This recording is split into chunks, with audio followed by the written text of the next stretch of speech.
Hello and welcome to Castle Hill on the last weekend in April.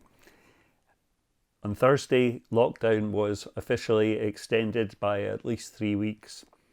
And although we knew it was more or less inevitable, we maybe met the confirmation with a feeling of dread. Not more isolation, not more loneliness, not more uncertainty.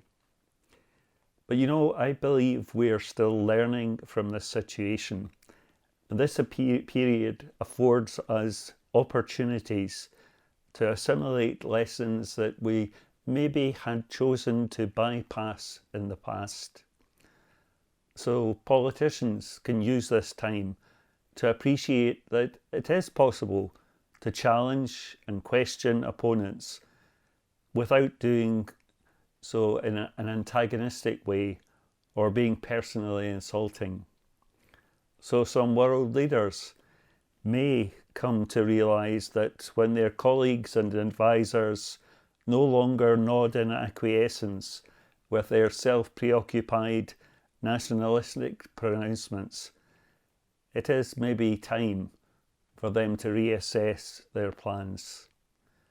Well, maybe some will take longer to learn than others. One passage I came across about what we can learn from this time was written by a Jewish rabbi, Mordecai Schreiber, and I'd like to share it with you. It's called The Lesson of the Virus. It's regrettable that we humans have to learn how to be human from a virus. We humans have an incredible inclination to see ourselves as superior to others, more deserving or smarter. Along comes this virus and teaches us a lesson.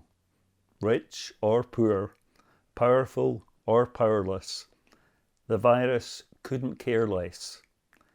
The virus doesn't care if you're Christian, Jew, Muslim, or of no faith. An Italian, an American, a Scot, or whatever nationality. To the virus, it is all the same. We are all humans, equally vulnerable, equally at risk, equally perishable.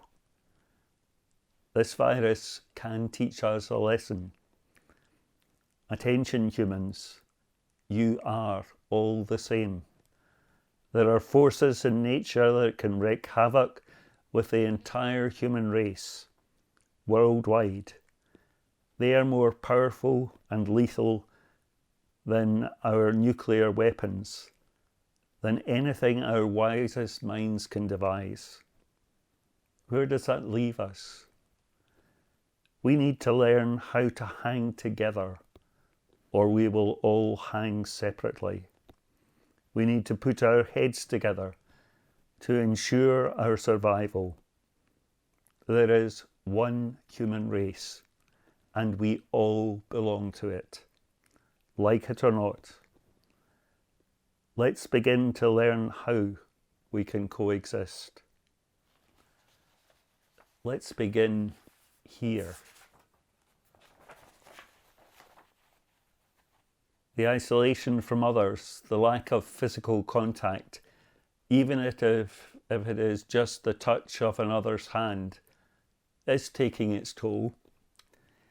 Over thousands and thousands of years, humans have evolved into social creatures.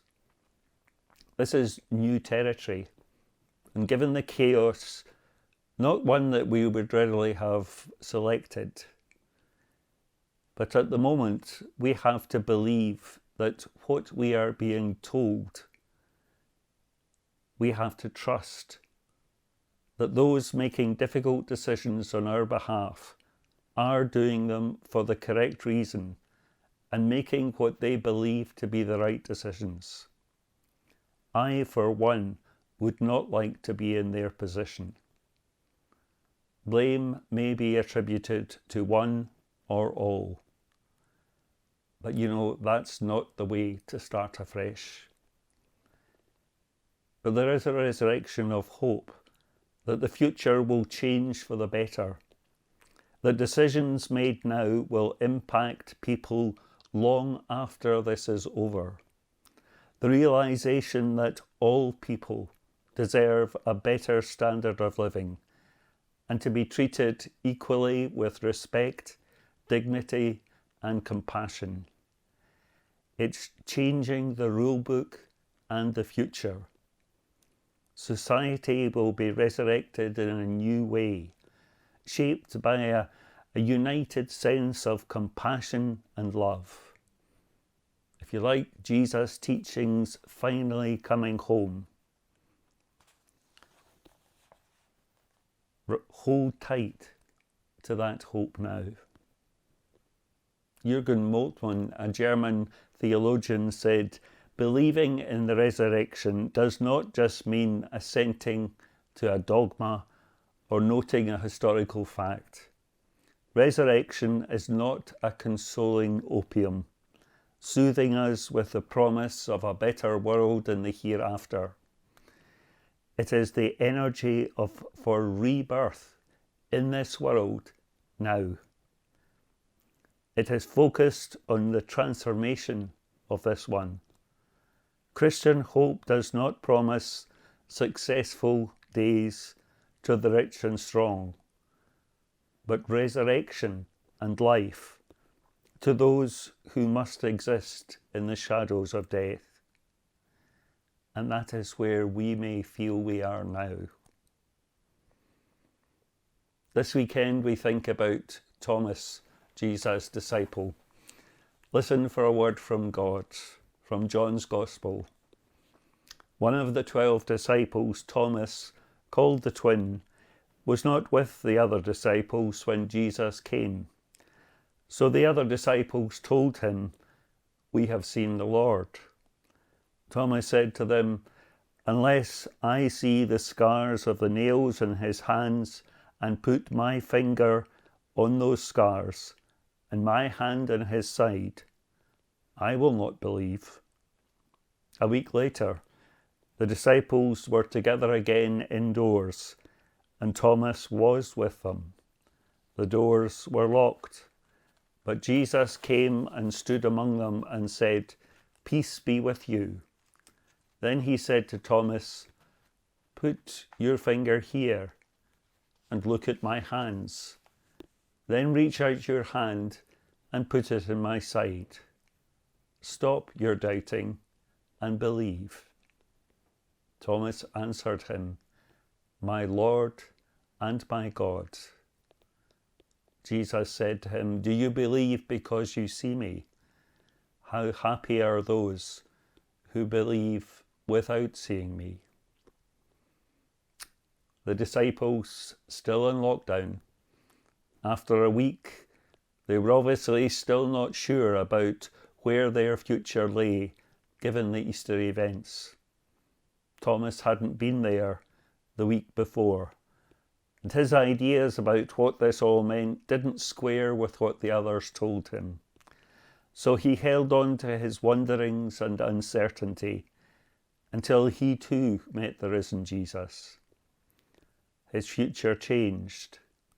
History has it that Thomas may well have travelled further in sharing the good news of God's love than any other apostle.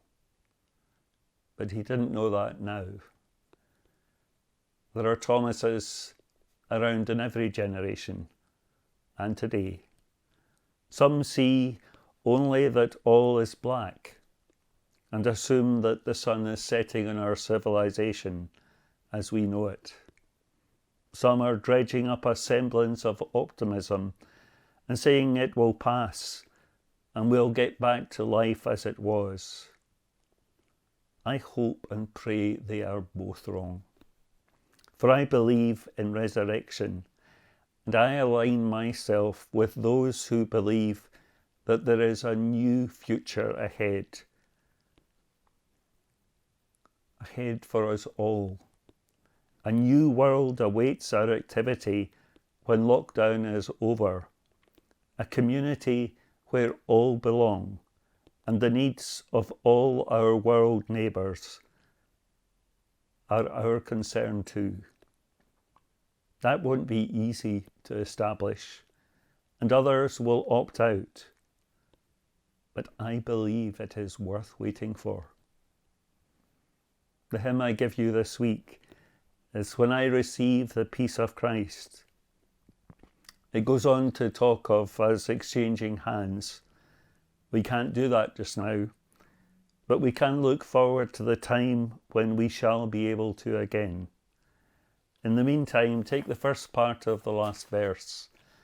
When I receive the peace of Christ, my loneliness shall end, and I must reach a hand and take Christ Jesus as a friend. As the first line of that old song said, put your hand in the hand of the man who stilled the waters. That we can do now, and our personal storms will be stilled. The other chorus I'd like to ask you to listen to is one from South Africa called Bambelela, which means never give up. I came across it thanks to the Wild Goose Worship Group. Its words are so apt just now. You can find it on YouTube or by clicking the link which follows. Listen to it. And may God bless us all with patience and peace this weekend. May we enjoy the sunshine, keep safe, keep well, and keep hope together. Thank you.